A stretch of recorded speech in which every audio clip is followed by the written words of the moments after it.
Hi, my name is Eric Cummings, and I'm a senior director of a technology organization. And as such, I've been around technology for decades, multiple decades, as a matter of fact. And it's been part of my career to use and maintain that technology. But one of the things that's really become interesting over the past few years is the way in which technology has started to really impact businesses and their communications. Now, email's been around a very long time as a great example of technology enhancing communications.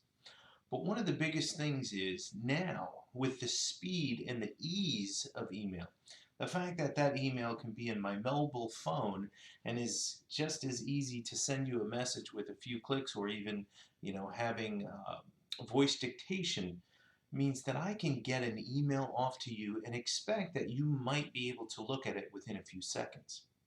Now that's generally creating great opportunity for rapid communication, but it's also creating a real problem for the expectations that it's setting.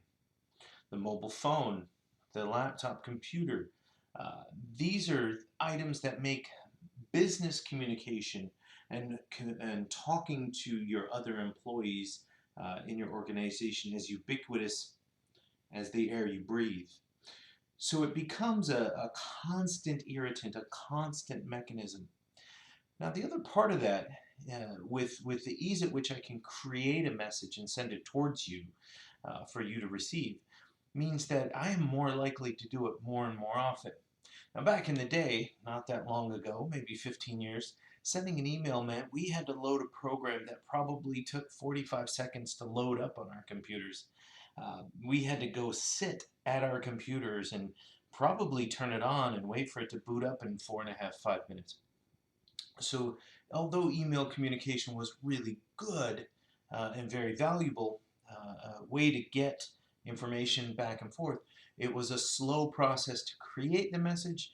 It therefore became very well thought out. People took time to think about it and what they were sending, and they didn't necessarily expect that you might be able to read it within 24 hours. Back in the day, like I said, not that long ago, if an email was sent less than 24 hours ago, the networking and computer and IT professionals wouldn't even think about troubleshooting it yet. And wait 24 hours. Once 24 hours has passed, then we'll look at it. It seems like a completely foreign concept today. So this amount of ease with which we can create emails and send these messages means that I'm more likely to do lots of them. And I'm more likely to have lots of them coming from electronic systems. I remember at a small nonprofit I was at, there was a situation where we had a Google search set up that would automatically send us an email if our company or our nonprofit organization was ever mentioned. Um, that was close to 11 years ago, and I still get those messages today. Every few months, somebody somehow mentions that company name, and I get an email sent to me by a machine. There's no human intervention at all, right? Which really starts to also shape this. So now I've got a massive quantity of messaging coming towards me, a lot more than I used to.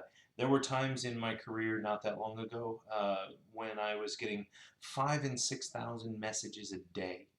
And of those 5,000 and 6,000 messages, probably three-quarters of them were generated by systems, by computers, not necessarily generated by human beings on the other end of this communication. So I have all this massive amount of email and communication coming at me, and now it's also very sterile. A lot of it's from a system generated, and even when it's not system generated, as a person putting an email together, I happen to know that there is no way for me to transmit my nonverbal cues. You can't see my hands waving. You don't see the smile on my face. You don't get to see the body language that I'm using as I explain this to you in an email. Even with the paper that you're going to read, it isn't necessarily something that you get to see. You may see some of the humor or you may see some of the concern, but you don't really get the presentation from me in that writing like you do in this video. And even this video as an electronic mechanism is a one-way interaction. Now I'm trying to think about what you're hearing and how you're receiving this and how it relates to my paper and relates to our class. But I can't gauge it. I can't interact. If you start frowning and getting bored, I can't pump up the volume. I can't bring another joke in, perhaps to wake you up and make you laugh. So I have all this very concerned attitude around sending this email or creating this message and sending it off to you. So I'm going to tone it down and try and be very sort of factual. So I have lots of emails, I have lots of electronic communication, I have text messages, I have SMS, and I have them in this very flat, no-nonsense language. Or if somebody does happen to include some emotion in that email, there's a really good chance that you're going to read it incorrectly or interpret it in a way that the sender did not intend it to be. Right? As a sender of a message right now, I'm in a good mood, it's in the evening, I've just had dinner, I'm very happy, I'm kind of in a cheery mood. You know, maybe there's a glass of wine sitting just outside of the camera view here. But I am in a relaxed state and I may say something funny. But you watch this or you read that email in a different situation where you're actually very stressed out. It's, you know, now it's really late, the assignment is due or almost overdue, and you're stressed out trying to get it out there, and you're listening to me, and you get irritated. No, my message delivery didn't have anything to do with creating irritation in you, but your message receipt did. So now I've got all these emails, I've got all these text messages, I've got all this SMS, all this communication coming at me. And a lot of it's very machine-like and flat and neutral and factual. And some of it is emotional, but it's not necessarily connected to the place and space that I'm in. It's the space and place and sort of attitude that the sender was in. Now you put all these things together and they're coming at me, and I now have a problem with not just information overload, but the complexity and the data contained within that messaging is now something that I may not even know how to process. I may process incorrectly. So you put all this together and you think about the world around us, the enterprise around us, and businesses, specifically in corporations. And you begin to wonder what kind of problems they're dealing with. How are they managing this inbound communication flow, right? How are they maintaining a decent amount of communication instead of over communicating or under communicating, which is just as bad? How are they working to train you as an individual how to properly phrase your messaging, especially if you have to carry a difficult message over an email? Sometimes I just refuse to do difficult messaging over email until I've had an opportunity to either do a video chat or do an instant message or make a phone call with someone who has to receive that message. How are the businesses dealing with it? How is it impacting them? What is it doing to them? And really, really interesting concept. How does the technical proficiency of sort of the base of the employees impact and make that different, right? If I have a young startup filled with 21-year-olds who are all very much into Twitter and Facebook, and that's where they're going to put their business for my generation. We don't put our businesses on Facebook. We had MySpace, and that was weird and personal and all about music liking or something. But Facebook, that's for my friends and family. It's not where my business goes, and so that's sort of a new concept for us. Even though it's blatantly obvious, it's a really good thing to do.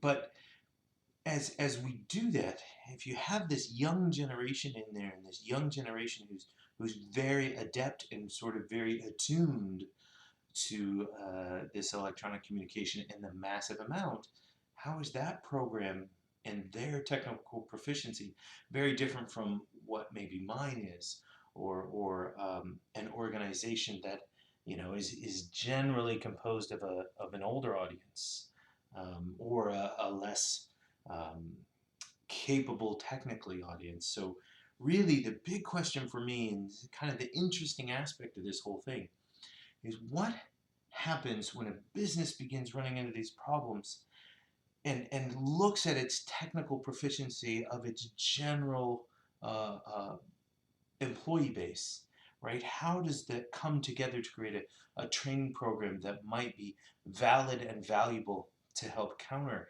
some of these problems that you read about in the paper, or that I just talked about, the information overload, underload, the complexity and sort of sterileness of the messaging, and how people tend to shut down around that. So I really encourage you, as you read through the paper and as you listen to me, or rewind and listen to it again, because it's electronic and digital and you can do that. You can freeze frame me. I recommend that you think about your technical proficiency and my technical proficiency and your grandmother's technical proficiency and your grandson's technical proficiency, whether or not that person exists yet. Put yourself out in the future and think about those individuals' technical proficiency and how that's going to be impacted and help impact a business facing these kinds of problems, and what our communication array around us might be like in a few years. In the intro to my paper, I discussed the fact that only a few years ago, not a few decades, only a few years ago, the concept of social media uh, applications as a mechanism for communicating within or about your company was not really popular. Only a few years ago, not a few decades ago, right? A few decades ago, we were thinking, email that went through in a day was pretty cool. Now, if your business is not on Facebook, if your business, your company doesn't have a Twitter feed, you're kind of old and slow. So how does all this come together? How does your technical proficiency as an employee, and how does a business sort of generation of all of this communication coming at you, how does that come together to create this environment of good communication, over communication, under communication, too much data, not enough data? Well, thank you very much, and I hope you enjoyed my talk. I hope you enjoyed my paper, and I look forward to doing it again in the future.